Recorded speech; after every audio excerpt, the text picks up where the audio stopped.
কাম চালিয়েছে তো, শুনতে না আওয়াজ।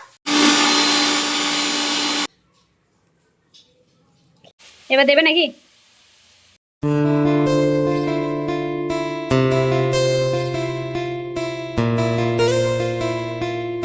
নমস্কার বন্ধুরা, আজ যেটা বানাচ্ছি সেটা বাঙালি ঘরে ঘরে খুবই গুরুত্বপূর্ণ একটা জিনিস। ভোজে থেকে বাড়িতে, শুক্তো থেকে শাকে, সবেতেই এই জিনিসটা ছাড়া চলে না। চলুন তাহলে সেটা শুরু করা যাক। কি জিনিসটা আজকে বানাবো? মশলা বড়ি। খুব অল্প উপকরণ দিয়ে বাড়িতেই কিন্তু বানানো হয়, তার জন্যে কোনো খাটনি সেরকম কিছু নেই। আর বাইরে থেকে কিনে আনা জিনিসের থেকে আমার মনে হয় ঘরে বানানোটাই সব থেকে বেস্ট হবে। প্রথমেই আমরা মূলোটাকে ধুয়ে খোসা ছাড়িয়ে তারপরে ঘষে নিলাম। এই মূলোর দাম কিন্তু এখন বাজারে প্রায় 10 টাকা কেজি।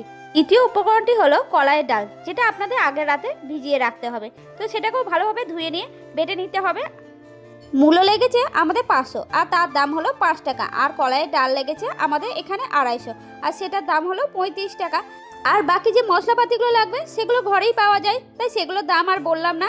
এখানে দিয়ে দিলাম লঙ্কা বাটা, আমাদের তো ডালটা বাটা হয়ে গেছে। আর দিচ্ছি আদা বাটা, আর লাগবে 1 চামচ জিরে, আর 1 চামচ ধনে, আর নুন দিয়ে ভালোভাবে ফেটিয়ে নিতে হবে। দেখতেই পাচ্ছেন কীভাবে ফাটানো হচ্ছে।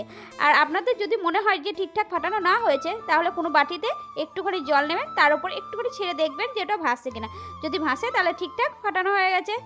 এবার আমাদের যে মূলো ঘষাটা রেডি করা ছিল সেটাই এবার এর সঙ্গে মিশিয়ে নিতে হবে, আর মিশিয়ে ভালোভাবে মেখে নিতে হবে। তাহলে কিন্তু বড়ির কাজ কমপ্লিট। তারপরেই আবার কাজ অন্য একটা আছে, আর সেটা হলো একটা থালাতে, পরিষ্কার থালাতে একটু তেল দিয়ে সেটাকে ভালোভাবে মেখে নিতে হবে। মেখে নেওয়ার পর যেভাবে বড়ি দেয় ঠিক সেমভাবে বড়ি দিতে হবে। এবার আপনারা দেখতেই পাচ্ছেন আমি কিন্তু থালাতে তেল নিয়ে নিয়েছি। তেল নিয়ে তারপর ভালো করে থালাটায় তেল মাখিয়ে নিচ্ছি, যাতে পরে আরামসে বড়িগুলো উঠে যায়। দেখতে এবার দেখুন আমরা কিন্তু বড়িগুলো দিতে শুরু করে দিয়েছি। আমরা এখানে বড়িটা দিয়েছি, দেওয়ার পর নিয়ে যাব ছাদে শোকাতে। কিন্তু প্রথমে আজকে সকালবেলায় মেঘলা মেঘলা ওয়েদার ছিল। ডালটা ভেজানোর পর চিন্তা করছিলাম বড়িটা দিতে পারবো কিনা।